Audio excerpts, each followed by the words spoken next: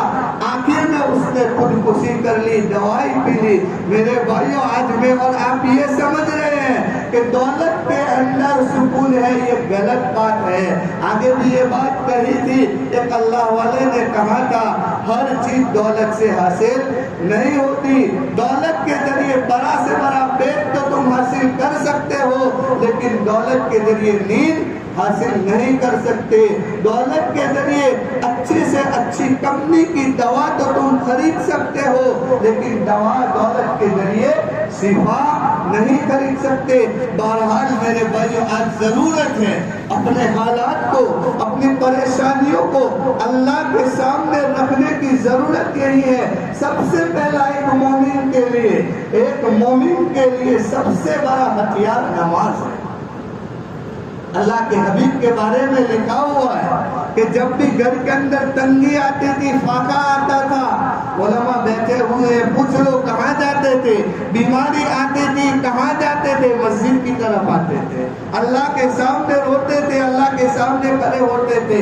اور آج بھی میں اور آپ میرے بھائیوں ہر نماز کے اندر ایاک نعبد و ایاک نستعین کہتے ہیں کہ ہم تیری ہی عبادت کرتے ہیں اور تجھ ہی سے مانگتے ہیں. لیکن میرے بھائیوں، آج ہم بھول چکے ہیں.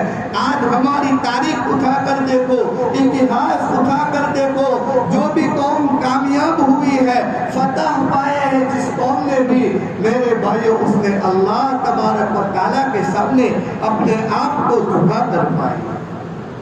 آج ہم اللہ کی نعمتیں کھاتے ہیں اور اسی سے بغاوت کرتے ہیں. ہمیں کیسے چین آئے میرے بھائیوں؟ آج ہماری کئی کیسے کتنے لوگ ایسے ہیں کہ عید کے دن فجر کی نماز ادا کی تھی، آج میرے بھائیوں آج تک انہوں نے فجر کی نماز ادا نہیں کی.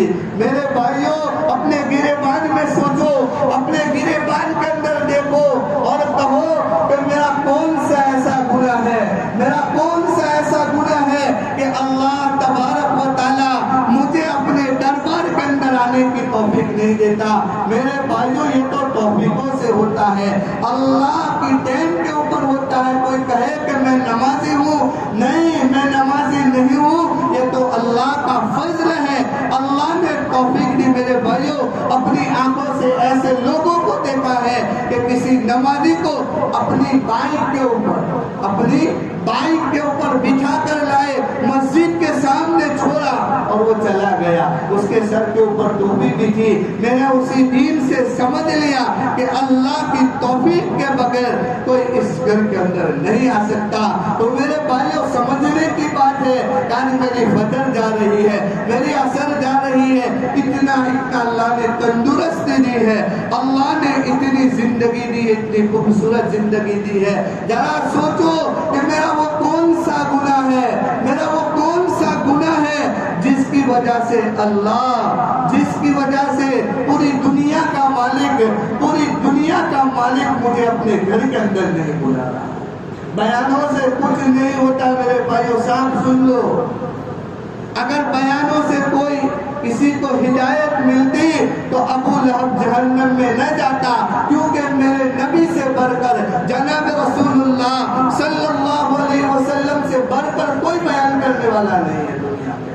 میرے بھائیوں تو دل پر لینے کی ضرورت ہے, اپنے گریبان میں دیکھنے کی ضرورت ہے کہ میرا وہ کون سا عمل ہے, میرا وہ کون سا گناہ ہے کہ اللہ تبارک و تعالیٰ مجھے اپنے گھر کے اندر نہیں بلاتا.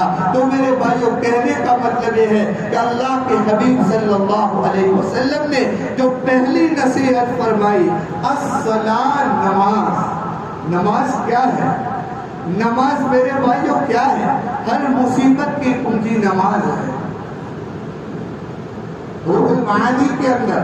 اور جو آدمی نماز نہیں پڑھتا میرے بھائیوں خوب سن لو, کل قیامت کے دن, کل قیامت کے دن جہاں سوائے محمد عربی صلی اللہ علیہ وسلم کے تمام انبیاء نفسی نفسی پکاریں گے, اس وقت میرے بھائیوں اگر اس قیامت کے دن سے بچنا ہے, قیامت کے دن سب سے پہلے اگر پوچھ ہوگی تو وہ نماز کی پوچھ ہوگی. کتنی دیر لگتی ہے؟ ایک روایت کے اندر عجیب بات لکھی ہے, حضرت شیخ نے لکھا ہے کہ جو آدمی, میرے بھائیوں دل کی آنکھوں سے سننا, جو آدمی نماز تو پڑھتا ہے لیکن کب پڑھتا ہے؟ نماز کو قضا کرتا ہے. کیا کرتا ہے؟ نماز کو قضا کر کے پڑھتا ہے. حضرت شیخ نے لکھا ہے 2,88,00,000, کتنے؟ 2,88,00,000 سال تک جہنم کے اندر جائے گا. نماز قضا کی ہے, نماز تو پڑھی ہے لیکن دیر سے پڑھی ہے. اب سوچ لو کہ جو سینے سے نماز ہی نہیں پڑھتے ان کا حشر کہاں ہوگا, کیا ہوگا؟ اور جہنم کیا ہے بتاؤ؟ حضرت شیخ نے لکھا ہے جہنم کے اندر ایک وادی ہے, ایک جنگل ہے جس کا نام کیا ہے؟ لملم ہے. کیا ہے؟ لملم ہے. اس کے اندر لکھا, کہتے ہیں روایت میں لکھا ہوا ہے کہ اس کے اندر جو کچر ہوتا ہے نا, کچر یہاں دکھائی نہیں دیتا لیکن جو گدھا ہوتا ہے نا, گدھا, یا ایک جگہ پہ لکھا ہوا ہے جو اونٹ کی گردن ہوتی ہے, کتنی لمبی ہوتی ہے, اتنے بڑے بڑے بچھو اس کے اندر ہے. کیا ہے؟ بچھو اس کے اندر ہے. کہتے ہیں کہ اس کے اندر بے نمازی کو ڈالا جائے گا. آج گھر کے اندر میری مائیں اور بہنیں بھی سن رہی ہے.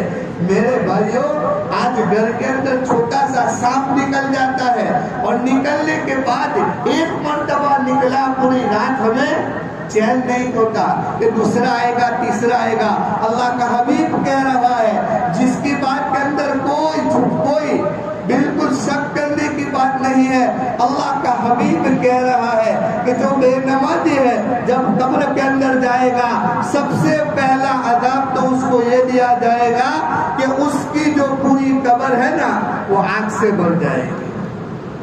ابھی تو آسان ہے سننا. آج ہم کیا کہتے ہیں, ہمارے دل کیا کہتے ہیں؟ ختم اللہ علی قلوبہم وعلی سمعہم وعلی ابصارہم غشاوہ. میرے بھائیوں گناہ کرتے کرتے, اللہ کی نافرمانیاں کرتے کرتے دل بالکل کالے ہو چکے ہیں. ملزم تو کیا کرے, تو قوم ہوتے جمعہ اسے تھوڑا کہتے ہیں. میرے بھائیوں جب انتقال ہو جائے گا, آج اس آدمی کو پوچھو جو آخری گھڑی کے اندر ہے, اس کو جا کے پوچھ لو, وہ کہے گا کہ نہ دنیا کا کیا نہ آخرت کا کیا. اللہ نے ابھی توفیق دی ہے, اللہ نے ابھی موقع دیا ہے. کہتے ہیں میرے بھائیوں کہ اس کی قبر پوری آگ سے بھر جائے گی. آج جب